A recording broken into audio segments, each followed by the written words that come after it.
Hey there, it's Michelle. I've hand-selected some of my favorite interviews to rerun for you this summer. I hope you enjoy the episodes. Let's get into the show.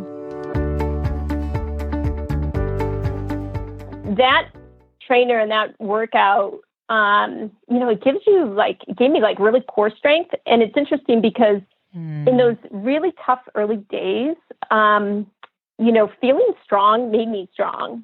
And there's so much you have to sort of weather, right? And my husband sometimes would get mad at me because things didn't bother me. And it's not that they didn't bother me, but, you sort of get used to taking those blows and, internalizing and reflecting and then acting in different ways you need to. But, being physically strong, I think, helps you be mentally strong. Welcome to the Good Life Coach podcast. I am your host, Michelle Lamoureux. The intention of this show is to awaken you to your fullest potential. Join me each week for inspiring interviews to elevate an area of your life, as well as interviews with women entrepreneurs who are creating success on their own terms. Each episode provides actionable tips to guide you to design a life you love. Hey there, it's Michelle, and welcome back. I am so excited to introduce you to today's guest. But before I do that, I just have a quick question. And that is, have you noticed or are you aware of an internal voice, an internal whisper that has been there for a while, an idea that keeps recurring that you haven't had the time or space to really pay attention to, or maybe you want to spend some time pursuing it, but you just don't know where to start? Well, the reason that I bring on the female entrepreneurs that I do is because they've had that whisper. And sometimes it's been there for a decade, and sometimes it's more recent, but they have the curiosity and the courage to pursue it. And in their case, has led to innovating and creating companies in a space that hasn't existed before. Just really interesting stories. I think that's what makes it fun to tune in and understand what the motivation and the mindset was behind their vision. But the truth is, a whisper could be unrelated to business. It could be to want to start writing, to take an acting class, to dance, to do art. And the idea is that hopefully hearing their stories, it'll inspire you to listen to your internal voice and to take some action to bring you more play and joy and fulfillment in your life. So today's guest did follow an internal whisper. Her name is LaBudde, and she is the founder and CEO of MEMO, which is a retail technology company changing the way consumers discover and purchase luxury goods and fine jewelry. So prior to doing this, she was working in the venture capital space.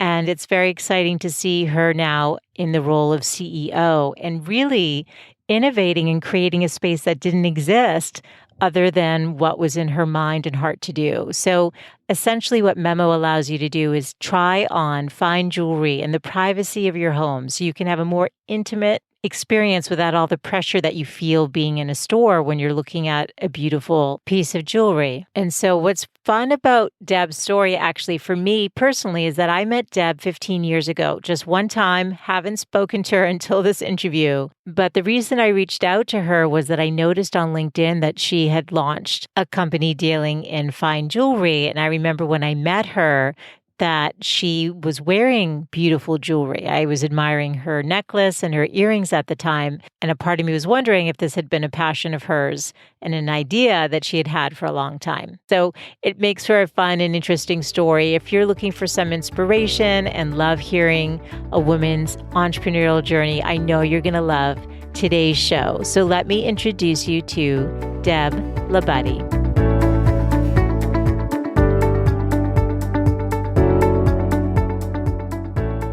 Hey, Deb, thanks for joining me today. Hi, Michelle. How are you? I'm doing well. So I'm excited to talk to you. We met many years ago. I think it was just one time through our previous lives when we were in corporate. And I think it's kind of interesting that I found you on LinkedIn and was so intrigued by what you were doing. So I'm really excited for you to take us into your story. But I'd love it if you could take us back a little bit. tell us about your career and what led you to launching your company today. Sure. So my early career was in corporate America. After I got my MBA, I worked for Ray-Ban sunglasses, which was owned by Bausch & Lomb back then, which was a public company. And I worked in finance and did a rotational program there with the Ray-Ban division. But then I ultimately ended up working in mergers and acquisitions for the company, which, was really a great position, very active time for the business, and, traveled a ton, but worked, on a lot of transactions, buying and selling businesses for the company. So that was my early career. And so a little bit of touch of luxury, right, with Ray-Ban sunglasses. And, ironically, even then, we were looking at ways to sell sunglasses online. And this is going back really to the early 2000s. So really the forefront of the internet industry, right? Wow.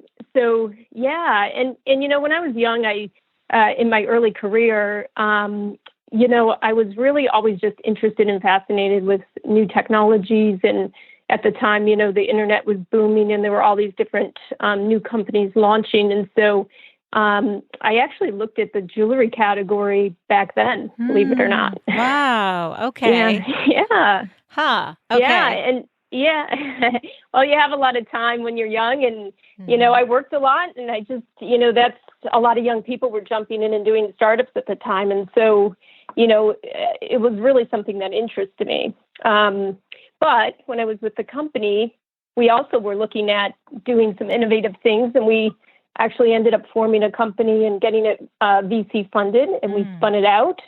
And so I ended up going that route instead.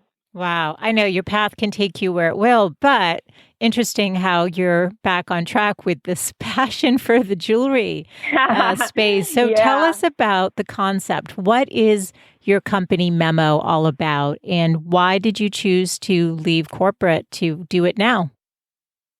Right. So, so certainly jewelry was something I was personally interested in. I looked at the category, like I said, almost 20 years ago. And, at the time, frankly, I looked at different business models for the sector. And, I felt personally that I wasn't ready either to take that leap. I had another opportunity, which, truthfully had funding and everything else. And I went and I pursued that. But I'll tell you that the concept stuck in my head for several years to come, even when I was doing the other startup and thinking about, how are the things that I'm learning? How are the people that I'm meeting? How could that ultimately help me build this other idea?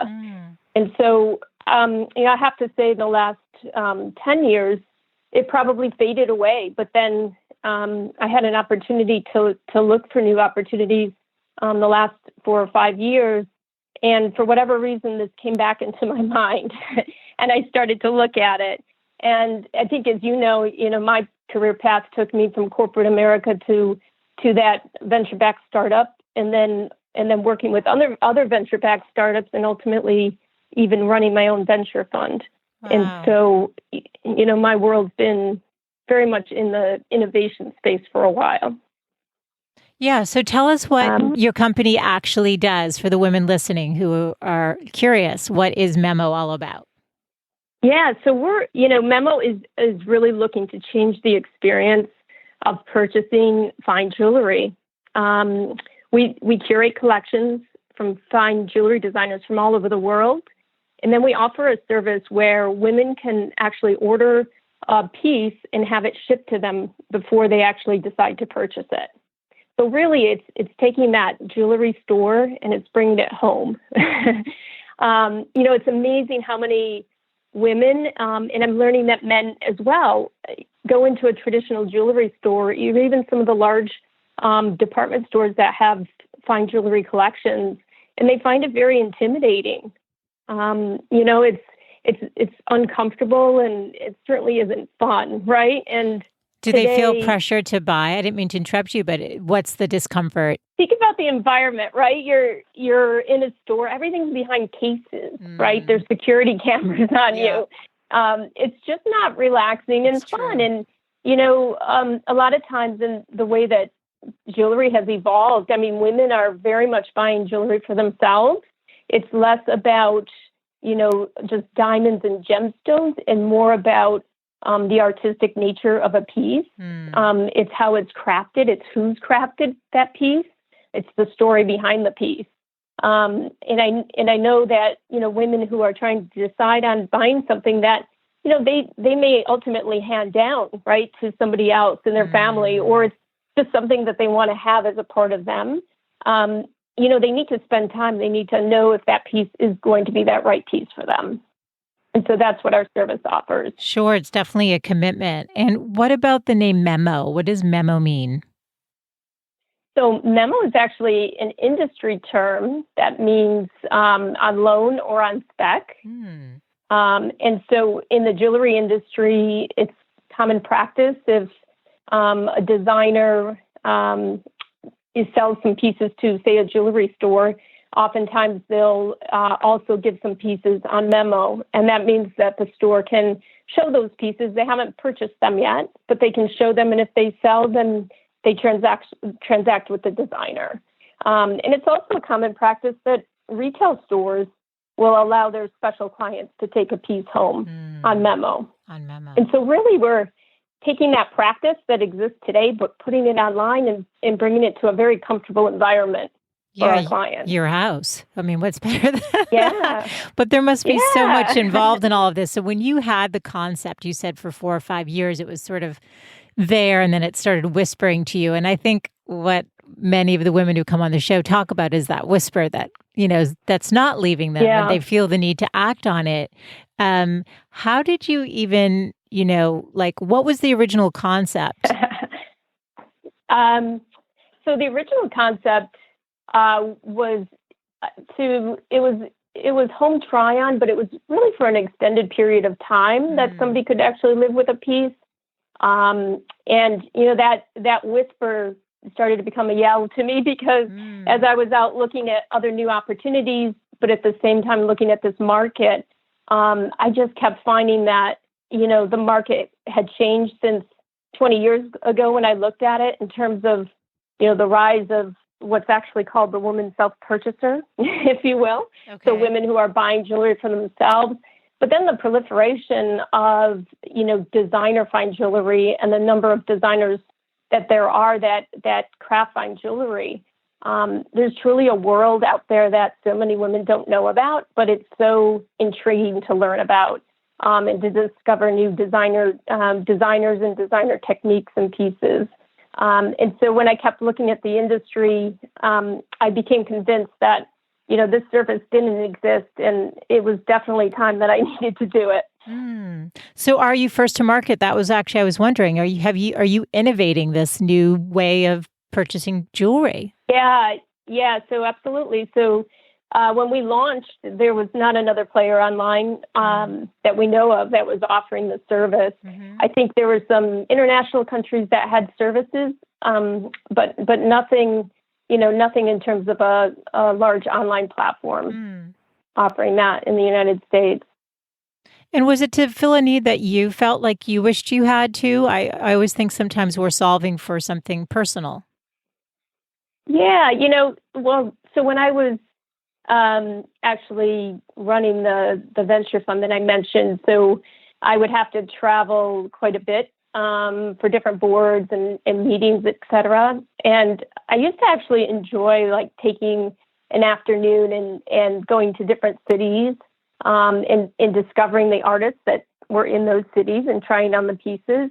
And so, that part of it, as well as, just interacting with other executives who actually, some of them had really neat pieces, both men and women, who would actually talk about the story behind the piece or the designer behind the piece. And so, having that passion already in me and then that personal experience, I was trying to figure out, well, how do I continue to discover these designers? Because there's so many, right? And And how do you actually discover them unless you're going to travel to all these cities? And some retail outlets do a nice job of that today, but there's really not an easy way to truly discover and, a piece and really appreciate a piece of work or art, if you will. Yeah, and I love the association to art. It's almost like you're a museum curator, but of art, and it's all online for you to peruse, and then you can have that piece sent to your house. So how did you even know where to start, though? This is because you're innovating in a new space. It's not been done. Yep. There's nothing to study. There's nothing to research. Other than, the other companies that are doing, like a Stitch Fix or something where clothing comes in, you decide, you send it back. This is a whole other model because the pieces are, I would imagine, is there a range of prices that that fall into what you curate? Yeah, so our prices range from about $1,000 up to close to $30,000 on the site. Our average price point is right around $2,000. Yeah, so how would you even know where to begin? Because now you've got really expensive pieces of jewelry that are going to people's homes that I imagine needs to be insured. So how did you even start this? Where did you begin? Yeah. Well, certainly there's the business model side, right? Which is, there's other companies, like you mentioned, comparable companies, right? That you could look at business models and how they do things. I actually talked to some of the executives at Trunk Club early on, which was offering a home try-on service for, at the time for men's clothing. I know they do women's now. But, so definitely there was the business model side of things, but probably the trickier part was just the learning curve that I had in the jewelry sector alone, right? Because it truly is sort of an industry in of itself. It's everyone in the industry sort of knows who the designers are, right? But outside of that industry, so many people don't. We know the big names today, but we don't really know like the whole, group of designers that kind of create and make this industry. So learning that was the hardest, right? And sort of breaking into that. But, I was really fortunate. I met a designer locally that designs for private clients nationally. And, I reached out to her, and I think with a little bit of caution or hesitation, she agreed to have coffee with me. And I would say that we met, 6 to 12 times over the course of the year. Wow. And she was so kind, always giving me about an hour, but, just really sharing the ins and outs of how it works, frankly, right? What is the retail relationship with these designers? And even thinking about how to curate a collection.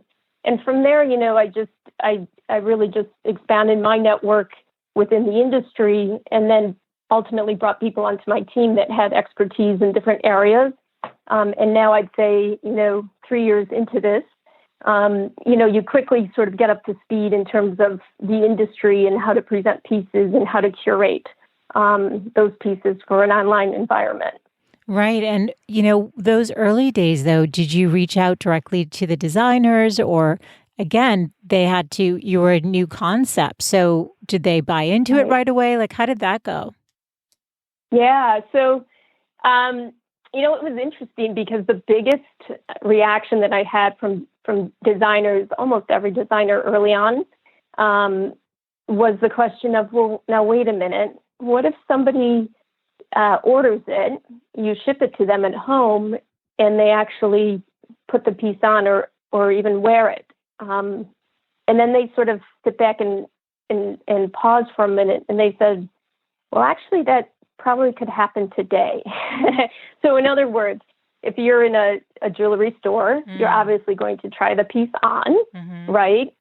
Or if you're using other websites today and you order pieces and there's return policies, you're turning it on and trying it on. And honestly, what we found is women who use the service today for us, they either buy it the day the piece arrives, or they buy it right at the end of the 3-day home try-on period. And I actually ordered pieces myself. Mm-hmm. It's always good to try your own service. Of course.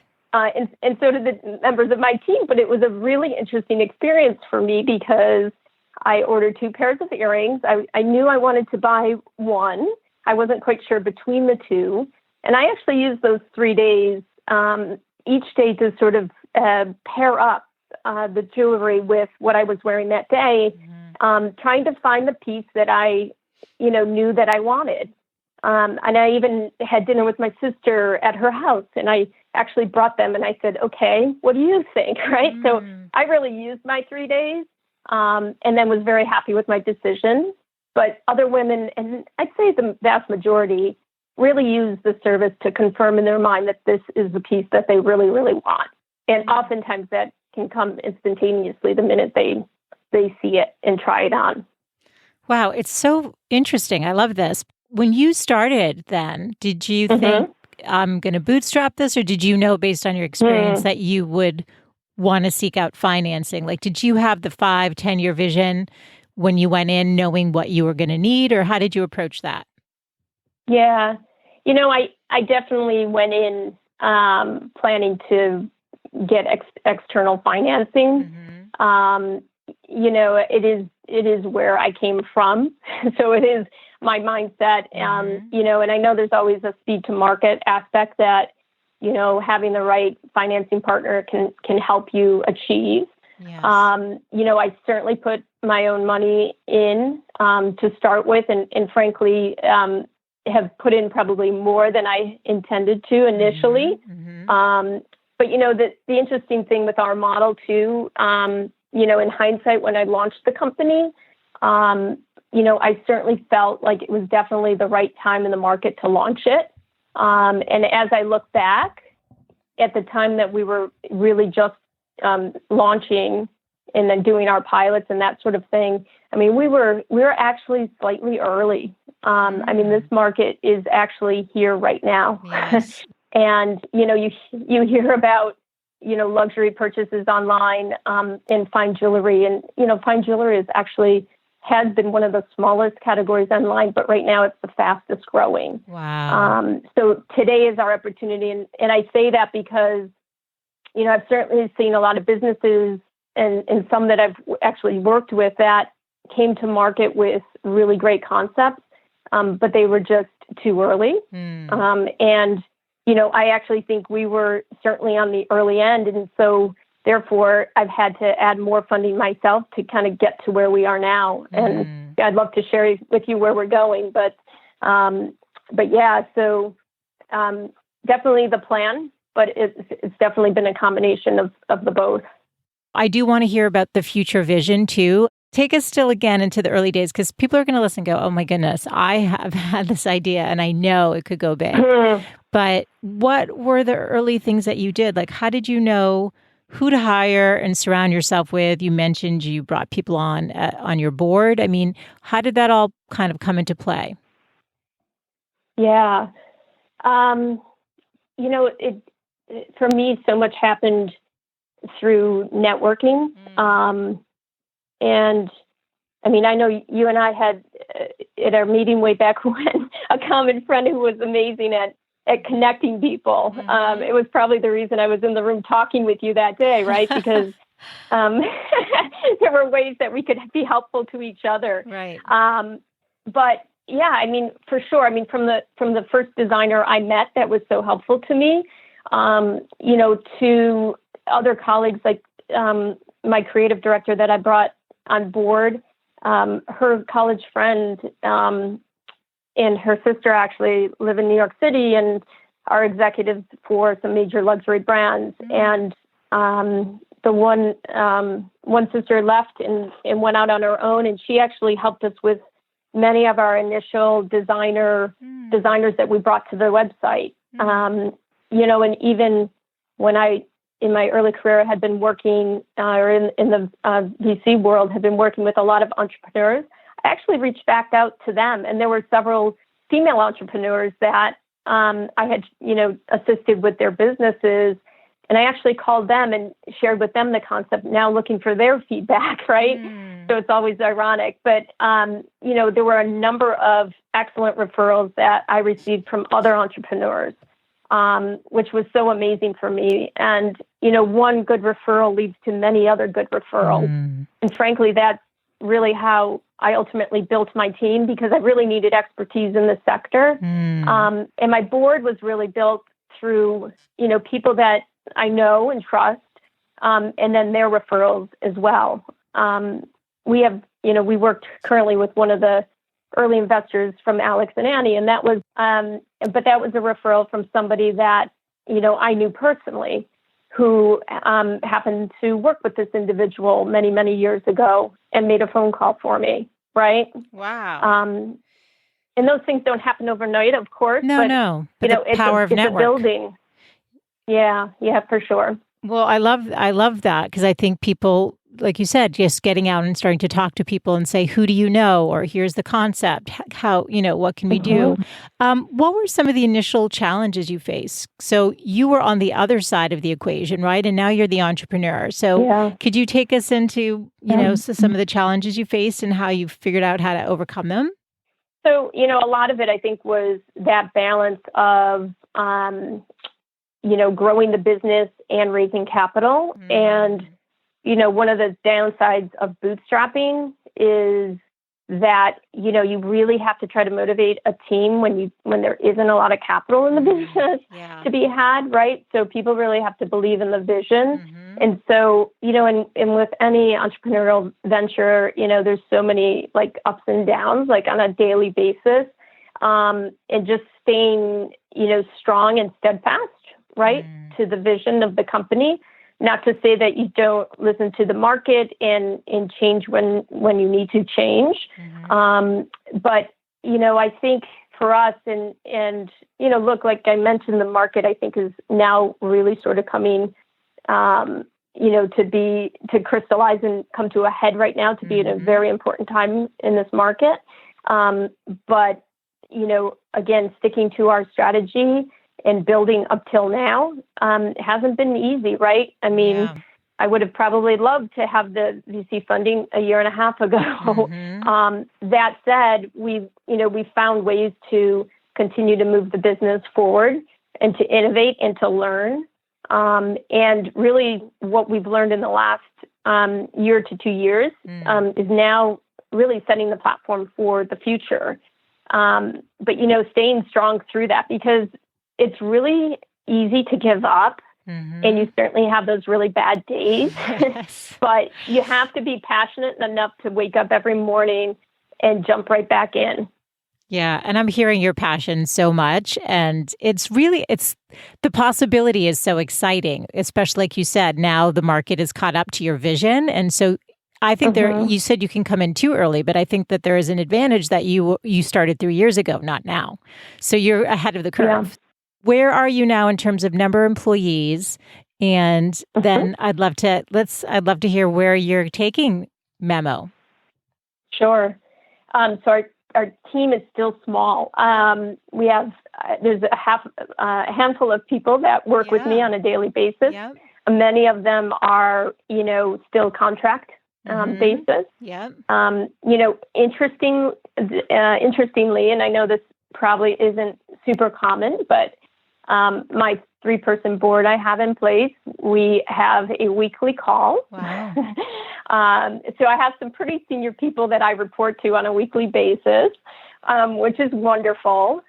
Because, as an entrepreneur, and, I do have people that I'm working with on the business, but having a group of individuals that frankly hold us all accountable and hold us to task. Yeah. But not only that, as you need something as the founder and CEO to drive you, and certainly the market drives you. But again, all of those things, having a group that is a sounding board for me on business issues that arise on a weekly basis before I'm able to really fully extend my senior team has been really, really powerful for me. Yeah. And, it can be really isolating. I mean, you talked about having a small team, just, you're still scaling and growing it. And so you have to be conscious of the budget and where you put your resources. And having that weekly call must be so amazing and so helpful and keep your momentum going as you're building, and then just being able to talk out loud about the challenges or some of the questions so that you can get the clarity of vision to keep going and growing it. So I think that's great. And I want to mention, if it's okay, we're both Gen X. Should we leave it there? I don't have to mention your age, but we're in second acts. Let's leave it there, but we're in our second act. And I think that you're serving as what's possible. And I think it's empowering for other women to know that, you can do your corporate thing or whatever other, even being at home and just relaunch and go big. So what is the vision for MEMO? Where are you taking this company? You can go bigger. You could go bigger, right, Michelle? Yes. So is that the vision? Go as big as possible. Yes, absolutely. So for MEMO, consistent with really realizing our vision of changing the experience of how women discover and purchase fine jewelry, we're really taking what we've learned. To your point, we're taking what we've learned and what we've built, the platform that we've built, and we're actually finding a way now to offer that to other retailers. So there's a huge expertise that's been built around basically high value goods, right? Fine jewelry, and that comes down to customer authentication, security, insurance, that client relationship. So there's a lot of expertise and know-how, and also obviously the platform itself, that we're finding ways now to let others utilize it, because from a go big, go bigger standpoint, we believe that, women should have this opportunity, not just via our site. And of course, we'd love women to visit our site, but have the opportunity to experience jewelry this way in multiple other locations, to be able to have a home try-on service or home preview, if you will. In other sectors and high-end goods? I'm just trying to understand. So are you licensing out the intellectual property of how you do it? Just to clarify, what you mean by that. Yeah. Absolutely. So we've actually created an API. Can you define what that is? What is an API? Yeah. So it's basically, rather than going into the acronym, it's basically an interface, right? An application interface that would allow another retailer site to offer home try-on.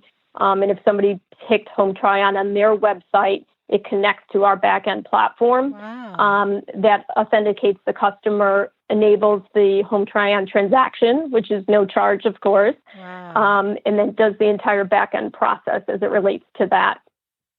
It's sort of like the Shop Runner of many years ago. I think Shop Runner is still there on many retail sites, right? But it was a separate button, but really fulfilled by a different organization, or some of the payment processing things that are offered today.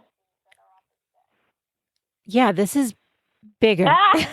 This is a lot bigger. Yeah. Wow, I had no idea. We don't stop there either, because we still have our platform, and so our next evolution of our platform, which will be coming soon as well, is actually going to have other interesting new services for the client customer. Again, all in the vein of helping to enable the discovery and ultimately the purchase of fine jewelry or other high value goods. But the next gen of our website is actually looking at other new models that are consistent with that. So we keep going. And are you sleeping? No. When you don't. I mean, this is huge. I mean, and you're doing this with a lean team that you're growing. I know you're growing it all, but this is amazing. So, what does your day look like, Deb? Tell me what a day. Do you have kids? Do you mind me asking? I do. I have two beautiful young kids. And they're younger. Okay, so tell me how you're doing this. Well, so that's the beauty, right, of running your own business. I tell people that I do work all the time, but I'm living at the same time. So, my day has shifted. I used to be a night owl, and kids who wake up at 6:30 have forced me to be more on the early side of the day. But, I set my alarm every day, somewhere between 4:30 and 5. And I do that so that I can jumpstart my day. And frankly, before everyone wakes up in the household, important to me is to have sort of that quiet time that, frankly, every morning I review our analytics from the day before. It keeps me very, very close to not only activity on the site, but how customers are interacting with the product, any potential hiccups. But more importantly, just really watching the flow of customers on the site. And, we've actually developed some or are developing some new products and algorithms based on what we observe daily based on customers on the website. So I do that. That's my morning ritual. I know it sounds exciting, but No, and do you do anything for your self-care in that time? In the morning? Or is it all about the business? I don't in the morning because I'm still not a morning person in that regard. Yes. Got it. You You're either not are going or to jump you're on a not. treadmill. You're tired. I'm a late day. I hear you. Get it in late day. But yeah. I'm. But are you doing things for your self-care? This is actually just a topic that keeps coming up. Do you do stuff for?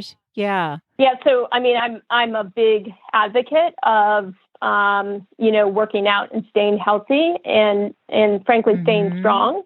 When I launched this business, it was interesting timing, but I think you ebb and flow sometimes with like workouts and all of that, right? I know I do in terms of what's working and then you have to change it up. But, at the very early days, I worked out with a trainer once a week at noon. And I think we were doing TRX at the time.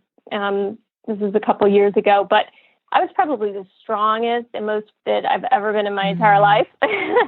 And I have to, it was 1 hour, right? But, and I did little other things during the week too, which, is just the way I am. And I enjoy that. I enjoy staying very fit, but, that trainer and that workout, it gave me like really core strength. And it's interesting because in those really tough early days, feeling strong made me strong. And there's so much you have to sort of weather, right? And my husband sometimes would get mad at me because things didn't bother me. And it's not that they didn't bother me, but, you sort of get used to taking those blows and, internalizing and reflecting and then acting in different ways you need to. But, being physically strong, I think helps you be mentally strong. And so for me, those two go together, if that makes sense. Yeah. And I think it's so nice for other women to hear that. I mean, with everything you've got going on, you're still including yourself, because I think women don't always include themselves in it. And I really like thinking about being strong, because that's really what we're trying to accomplish. It does feel good, to be fit and all that. But when you feel strong, you can weather more, to use your words. So that's awesome. And you started saying, because I was going to ask you, do you have a morning or evening routine that fosters your success? So the morning is it beyond the analytics? Do you do other things in that an hour and a half before the kids get up? Other than having my time, which is also very important, of just quiet and maybe a cup of coffee. Yes. The analytics is just the key part that, daily is on my list. And then it's really just sort of catch up or other things for the day. So, but that's really the morning routine for me. Yeah, no, that's great. And Deb, how do you define success? So, and maybe this is every year you get older, you think about it differently, perhaps. But, I would just say I define success as being happy, right? Because I love that. Success can be in work, and it's also obviously in life. But if you're really happy with what you're doing, you've made it, right? In my view, because you could build a company, you could sell a company and do great with that. But if you're miserable, that's not really in my view, having a successful life. Yeah. But, completely agree. And I'm happy. I'm happy when we have, a high sales month, and I'm happy when we delight a customer, right? And those things are attributes of a successful business too, right? But still, I think just in general, like you have to enjoy what you're doing and be happy. Enjoying the ride. Absolutely. The journey. Yeah, I love that. That's right, the journey. Can you leave the women listening with your 3 best tips for living a good life? Let me think. So, I would say that first off, I would say in my career, the best things that have come from doing something that initially I was afraid of. I know everyone hears that a lot, but it's interesting how often that comes up, and it can come up on a daily basis, right? You do the hard things and you get it off your plate, and it works or it doesn't, but when it works, it's amazing. So doing those things that, initially you're afraid of, or you might be afraid of now. The other I would say is to, what we talked about, staying physically, emotionally strong, despite the bumps, weathering that storm and not giving up. And last, I'd say just to breathe, relax, take it all in, right? Yes. Yeah. We are definitely all walking around holding our breath. So life's way too stressful. Yeah. Yes. Deb, I've loved this conversation so much. Where can people learn more about you and MEMO? Where can I direct them? Sure. You can find us at experiencememo.com. And that's our website. Our future offering will be showcased there as well. So please check in. And you can sign up for our email list there to keep track of new designers and new service offerings and all of that. We're also on Instagram and Facebook at MEMO Jewelry. Thanks so much for tuning in today. I hope you gained some new information or inspiration for your life. That the essence of this show is to really wake up to what's possible for you, to reclaim your beautiful voice, and to really learn to love and prioritize yourself. So if you gained any value from any of the conversations you've tuned into, make sure to subscribe on your favorite podcast player. You can do that right now on your phone. And please do consider leaving a rating and review if you have yet to do so on Apple Podcasts. It's actually how more women can find the show. And I really want to grow a community of women who are loving themselves and living full on. So thank you as always for tuning in. And I look forward to reconnecting with you next Wednesday. Bye for now.